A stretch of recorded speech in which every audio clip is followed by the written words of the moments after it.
we are discussing a specific topic on why generalizations fail the NIW petitions in the current landscape of 2025.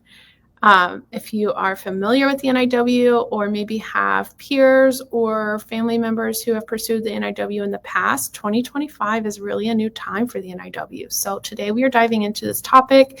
It flows naturally. If you've been following us for the last couple of weeks, we've alluded to these. We've been pointing out vague issues and vagueness as we go along, but today we are discussing specifically generalizations and vagueness as a whole.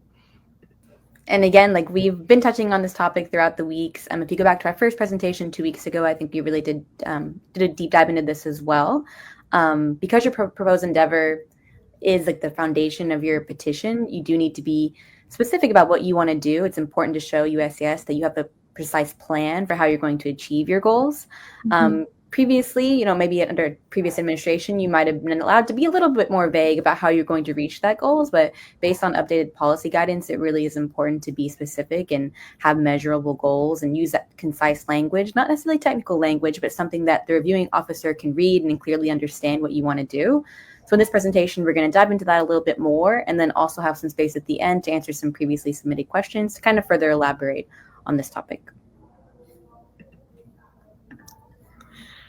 So that takes us to the first component of vagueness. What we look to in the NIW now more than ever is this idea of the proposed endeavor. For those of you who are familiar, we've talked about this several times, that the proposed endeavor is actually the backbone of the NIW itself. It's what the actual framework is then compared to. So in this sense, it's a vital component of the NIW. Or of a successful NIW, I should say. And that leads us to why concise proposed endeavors are more likely to be successful. Some components of a concise proposed endeavor, you may be thinking, well, how do I know if it's concise? It's probably going to be several pages long. And a successful proposed endeavor may be up to, around 6 pages or so long. We've seen good ones go anywhere from 3 to 6 or so pages. So it can look different for different applicants, but they must contain SMART goals. Well, what are SMART goals? That means it's an acronym for goals that are specific, measurable, achievable based on your background, and they are time-bound, meaning it shows that you have discipline to create a timeline, you have a plan in place. It's not that you're going to achieve these things just maybe vicariously by being a good employee, but no, you have measurable goals that apply to your skills, they are time-bound, and they are achievable based on where you've been in your background already.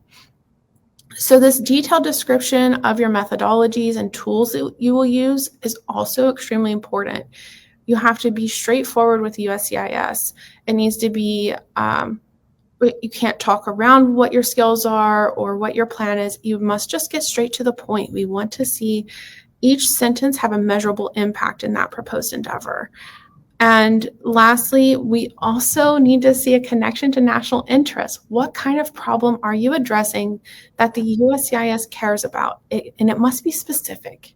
It really must have a clear connection that's very much understood with just a few quick sentences about it. The petition itself is where we really build out additional arguments and additional levels of impact. So this proposed endeavor should be really straightforward. It should be a roadmap or a menu of sorts. If you're at a restaurant, think about it that way. It should be very straightforward. You should know what each sentence means and exactly how it is creating this roadmap for your petition. Exactly. And just touching back on the goals, sometimes I work with people to, work on their proposed endeavor statements, and sometimes their short-term goals and their long-term goals don't really align. And so sometimes it's like you have to explain to people like their long-term goals should build off of the short-term goals. Like it's not 2 separate categories to say. That's absolutely correct. And it can't say it enough. I also have worked with clients who identify very important, national important, arguments, and they say that they're going to do something that's related to this emerging issue within their field, but they actually, if they look at their experience, which is that achievable aspect of a SMART goal, what they've currently been working on or most recently been working on doesn't align to that exact issue. And so therefore it weakens their overall impact right away.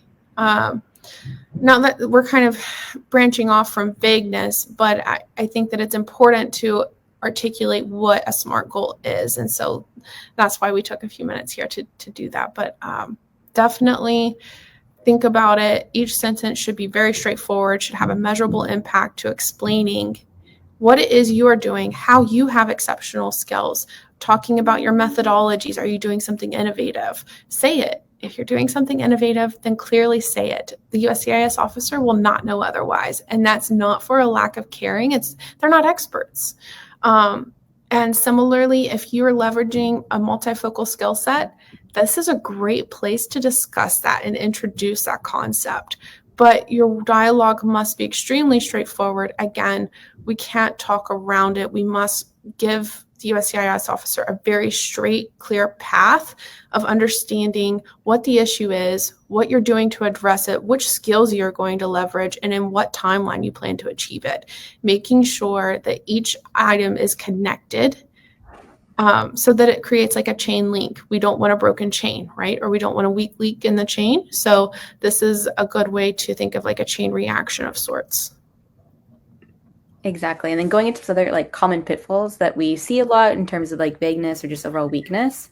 Again, having that vague or overly broad description of your work and goals. I think I've seen this kind of language used by USCIS and RFEs to say that the petitioner used an overly broad statement. It's unclear what their specific proposed endeavor is. So again, not just saying I want to impact the field of artificial intelligence. That might not be sufficient. You need to say, I plan to impact the field of artificial intelligence by doing X for the result of Y. Like you want to be as clear as possible. Yes. And also being vague about the impact of the work, or maybe even having just a narrow impact. So this is something I think we've seen more recently scrutinized after the January 15 policy update, especially where petitioners I think are currently employed in the United States. So they really need to show that you are reaching an impact at the national level. So it can't just simply, your work or your proposed endeavor can't just simply align with the goals of your current employer or perhaps the impact, I guess, in like a locality.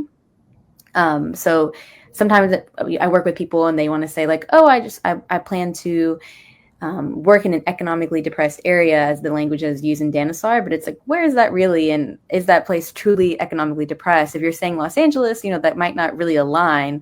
So having to be as clear as possible about where you intend to work and what the impact will be will likely lead to more success.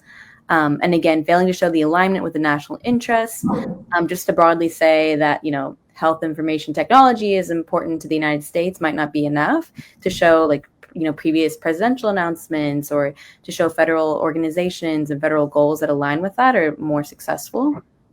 And I see this a lot where petitioners want to focus on the importance of their field rather than the actual specific contributions that they plan to make and plan to bring to the United States.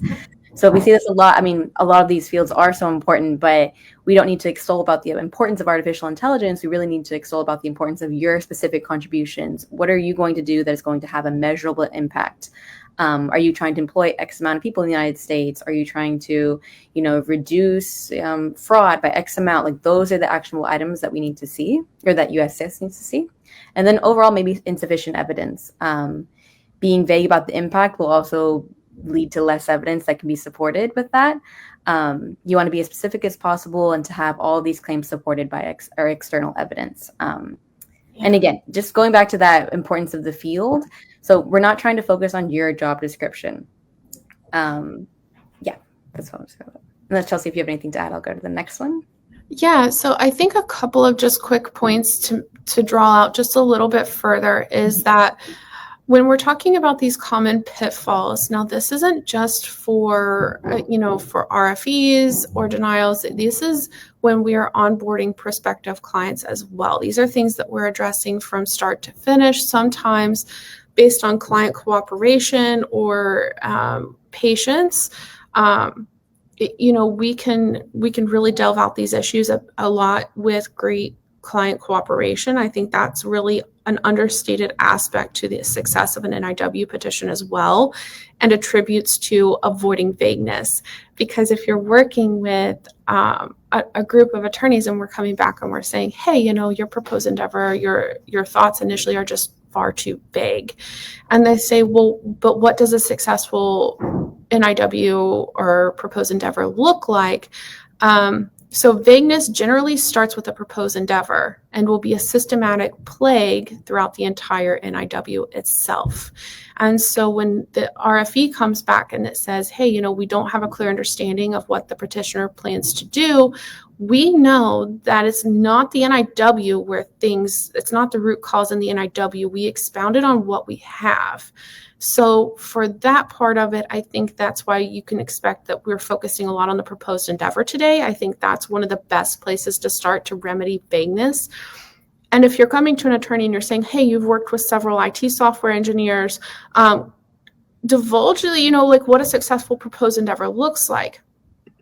The problem with us curating, or any attorney curating a proposed endeavor for a petitioner, is going to be it lacks authenticity and it lacks experiential knowledge from an expert in the field. I don't know of very many attorneys who are software engineers. I happen to have a small bit of undergraduate background in science, but that's many years ago at this point. Research has evolved beyond when I was going to law school and all these things. So I'm really not that expert for a science person either, though I can be helpful in other aspects to their journey. You get my point that we're not experts. That's what I'm trying to say here, is that we're not experts. We cannot do this in a way that really will satisfy this new threshold, especially. The landscape is different. They want measurable impact. So what does that mean? Think about if you are doing research. It doesn't matter if research publications are not common in your field. Think about it this way. If you are a curious mind and you're looking to learn something, that is kind of research, right? Think about it that way. Alternatively, if you are a PhD candidate, you probably are very familiar with what research looks like, how the process works, but they're looking for that measurable, tangible impact of not really so much your future plans, but they're also wanting to see something in your past that says that you've distinguished yourself in such a way that you are positioned in a way that you can do this measurable thing in the future too. So time and time again, that's what we're seeing industry petitioners or clients struggling to achieve, is this idea of national importance in a way that overcomes this vagueness barrier that the USCIS is pushing back. They're pushing back and saying vague for a multitude of reasons. Some of them are being lack of descriptions, lack of methodology, lack of timeline, lack of clear pathway for achievability, but they're also pushing back for this other more complex issue of measurable impact. They don't quite call it measurable impact, but that's what they're looking for. They're looking for you to show that, hey, you're working in something that you're passionate about, but you're also making an impact in. Are you doing AI for healthcare that's providing a 10% reduction in or 10% improvement in patient outcomes? Talk about that. Let's talk about that.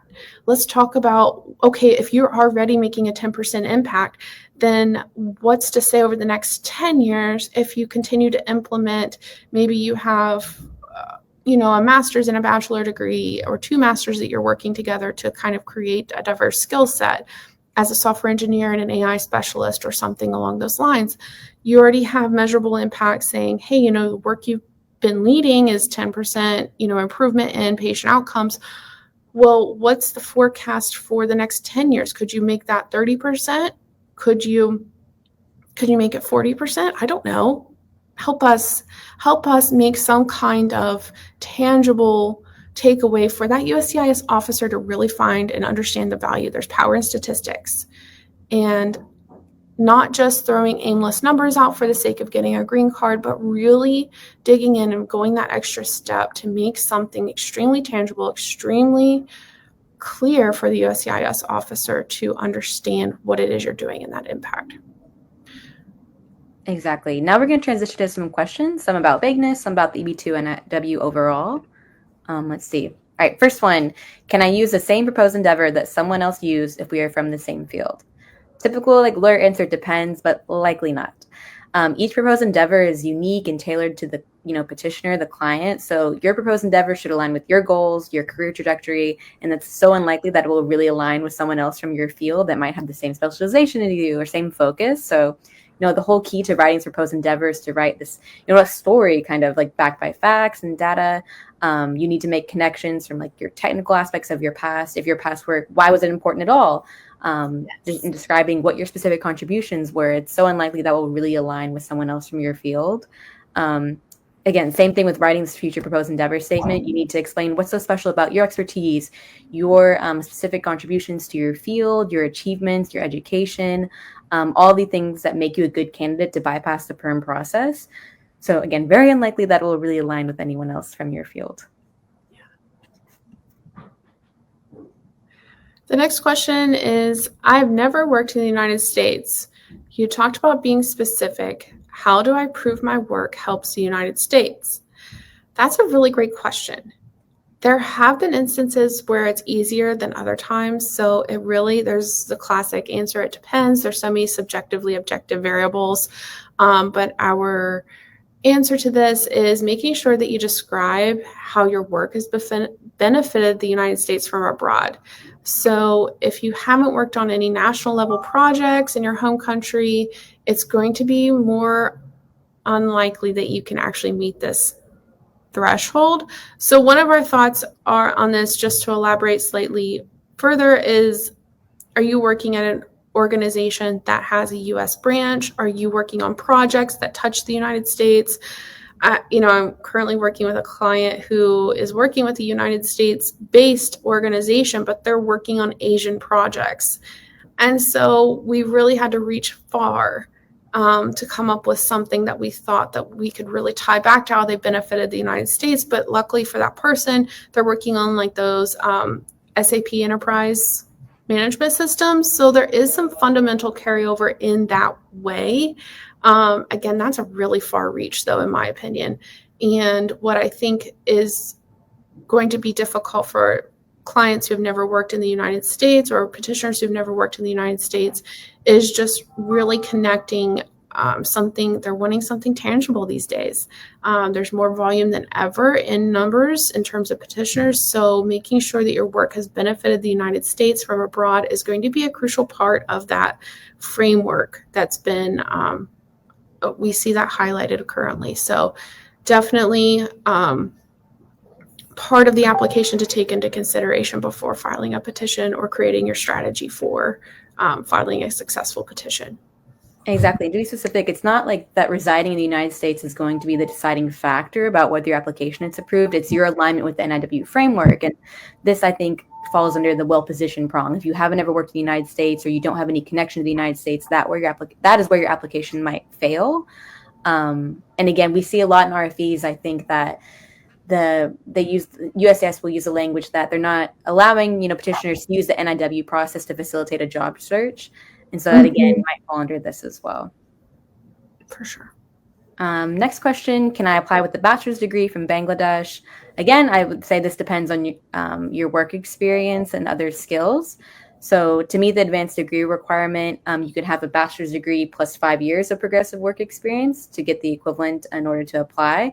But you also might be able to meet the exceptional ability framework if you meet those other categories, like letters from employers to prove 10 years of full-time experience, a license to practice in your profession, or other evidence. So overall, it depends. I think it more so depends on your other skills beyond your bachelor's degree.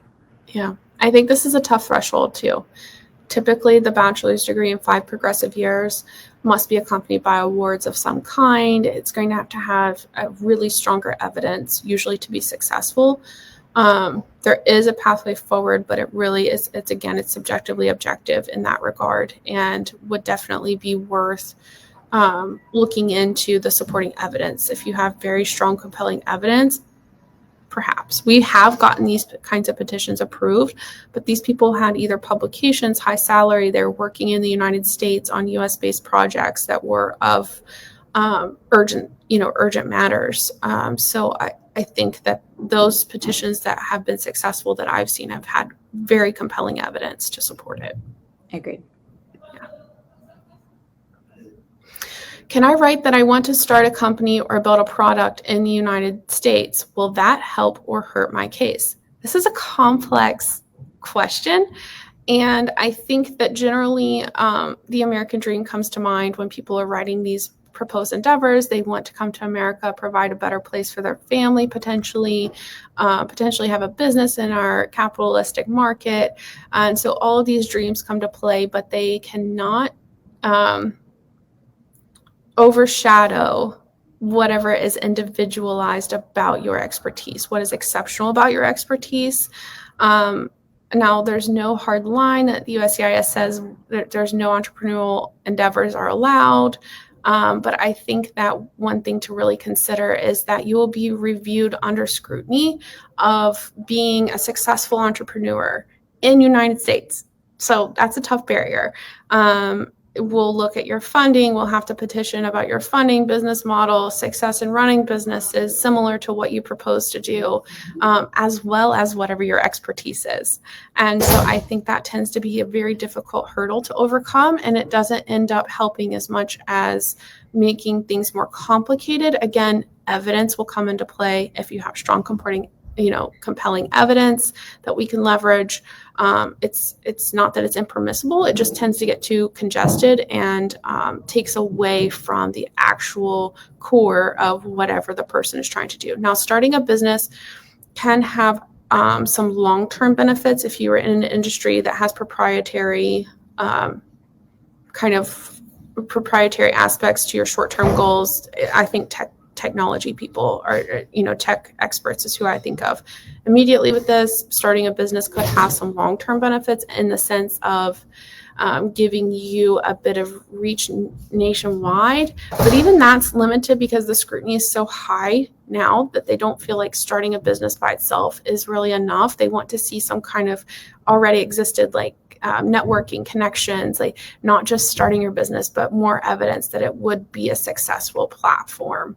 And that comes primarily through kind of connections, networking, evidence of that through your letters of recommendation or other collaborations. So complicated questions, that could be a whole live session, to be truthful. So we'll go on to the next question. Perfect. The question is, can I mention collaborations I want to pursue in the future, even if they're not confirmed yet? So honestly, you can mention whatever you'd like, but it's really about what USCIS is going to give weight to. So you can mention that you'd like to collaborate perhaps with U.S., research-based institutions, certain, businesses or employers, but you can mention them, but it's really best if you have evidence of any interest in their collaboration. Yeah. If you discuss, wanting to collaborate with the research institution, but there's no evidence that they even, want to collaborate with private researchers, it's not going to be successful. Right. And I think that just one last thing to build off of that is going to be if you have been part of collaborations with the NIH or other federally funded grants, and if you have multiple collaborations like that in your portfolio, I think that the USCIS is more likely to believe that you could do it again in the future, given that you have multiple experiences in the past, not only achieving those federal fundings, but carrying out the project that's funded under it and then managing it and submitting it for research. I think that creates a more compelling argument and is more convincing than somebody saying, I would like to collaborate in the future. Alternatively, you could go a different route if you already have a state job or a federal job and you're already collaborating. I think engineers, bridges, roadways, that kind of projects there. Some of them have federal funding, but sometimes they're working at a state level. And it's more likely than not, if you're already in some kind of organization that has these collaborations, that your research could potentially travel the channels. And so I think that mentioning isn't enough. They're looking for likelihood of coming to fruition. So yes, it's important to mention it if you want to have a broad and systematic long-term effect. But I think that the more compelling argument would be if there's already some kind of pre-existing relationship or experience doing so. For sure. Agree. Yeah. Awesome. I see some comments in the chat that are not really tailored to EB2 NIW. So I just ask that you can either call us or email info@rajulaw.com to get those questions answered. And I believe that's all for us. We have our contact info on here, so please get in touch if you have specific questions not tailored to EB2 NIWs.